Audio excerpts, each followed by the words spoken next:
الحمد لله والصلاة والسلام على رسول الله وعلى آله وأصحابه ومن والاه. اما بعد، السلام علیکم و رحمت الله و برکاته. خواهر به ما سوال کردند که وقتی که شوهر از در خانه وارد شود طعام در جای لازم تیار نباشد دعوا کردن حق دارد یا ندارد؟ یعنی شوهر وقتی که می‌بیند که زن برای شوهر طعام آماده نکرده است، آیا شوهر حق دارد که دعوا بکند که چرا طعام آماده نکردی؟ بارک الله فیکم. در این مسئله علما به دو قول اختلاف کرده اند و بعضی از علما میگویند که این از حق شوهر نیست که زن طعام آماده بکند به شوهر، و قول دوم این است که ما در این مسئله عرف را نظر میکنیم. خیلی که الله سبحانه و تعالی در قرآن عظیم الشان ذکر کرد و عاشروهن بالمعروف، با عرف و عادت با اینا معامله میکنیم. بعضی از منطقه های است به مانند جزیره عربی یا که بعضی از دولت های عربی، در این منطقه مرد برای دعوا کردن به زنش حق ندارد. نمیتواند بگوید که چرا به من خوراک نپختی یا خوراک آماده نکردی یا غذا آماده نکردی. اما در منطقه های ما، در منطقه های تاجیکستان، آسیا، که عادت عرف عادت ما این است که باید زن به مرد طعام آماده بکند، غذا آماده بکند و این چونین سری لباسش را آماده بکند، در این حالت عرف العادت محکمه، عادت این محکوم است، یعنی محکمه است. برای تحکیم با عادت نظر کردن به آیات های قرآن جایز است و در اینجا ما میگیم که عرف عادت ما همین است و برای زن واجب است که به شوهرش در این حالت نگاه کند و در حقیقت مرد حق دارد که به شوهرش دعوا بکند که چرا آماده نکردی، غذا را آماده نکردی. و سوال کردند که در اسلام زن در بالای شوهرش چه حق داشتنش رو میفهماندید؟ بارک الله فیکی خواهر عزیزم. در حقیقت زن و شوهر به همدیگر حق و حقوقهای زیاد دارند. پس زن در بالای شوهر چه حق دارد؟ حق مسکن دارد. شوهر باید زن را به یک خانه مهیا بکند که از خونیکی ها حفظش بکند و در این خانه حجابش یعنی عورتش حفظ باشد، از چشم مردم دور باشد، مقصد از چشم مردم پنهان باشد و یک شرایطی زندگی کردن. و بعد از این نفقه، حق زن در بالای مرد این است که مرد باید نفقه خانواده اش را به جا بیاورد، از خوراکه و پوشاکه و غیر ذلک.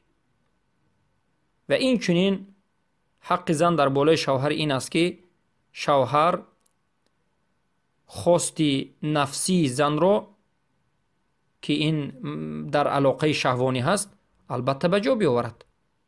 مرد زن خود را در این مسئله شهوانی نفسی نباید ترک بکند. و حق دیگر این است که احترام بین همدیگر باشد، احترام باشد، احترام بکند، احترام خانوادهش، پدر و مادرش بکند و تهمت نکند. و این حقوقهای معروفی هست که باید هر یک مرد در بالای زنش این حقها را اجرا بکند. و البته دروغ بد نگفتن، دشنام ندادن، نکفتن، نزدن، البته این همه حقوقهای زن است. سوال دیگری که همه خواهر دادن گفتن زن وقتی در حالت قهر از خانه بیرون شود، مرد گوید اگر از در برآمدی همون رفتگی دیگه نبیا، دیگه نه آیا این سخن طلاق می شود یا نمی شود؟ ما میگیم به نیت همون مرد وابسته است. اگر زن از حالت قهر از خانه برآید، وقتی که شوهر میگه که دیگر نه آی، به مرد سوال کرده میشد که مقصد از این سخن چی بود؟ و بعضی از علما میگن حتی همین سخن خودش یک طلاق است. یک طلاق است، 3 طلاق نیست، یک طلاق است. اما دیگر نه آی به یک معنای برای عرفی باشد، نه همچون معنای طلاق. امروز بسیار آدم‌هایی هستند که دیگر نه آی گویند همچون منباب یک جنگ، یک منباب در درون همون غضب میگویند، نه به معنای طلاق. در این حالت طلاق نیست. اما نصیحت ما این است که به خواهران، خصوصا به خواهران موحده، که شما عقل خود را کار فرمایید، عاقله باشید از چیزهای کم و کوچک و از چیزهایی که نباید انسان برنجد رنجیدن و از خانه به اجازه شوهر بیرون شدن، این حرام است و این باعث طلاق شما می شود و هر مرد حق دارد که زن خود را به همین سبب طلاق بدهد، چرا که شما از خانه شوهر به اجازه شوهر بیرون شدید. و اعوذ بالله من ذلک، و این گناه کبیره است.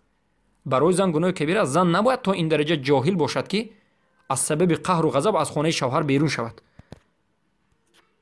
امروز از بالای خواهرها به نهایت شکایت زیاد است.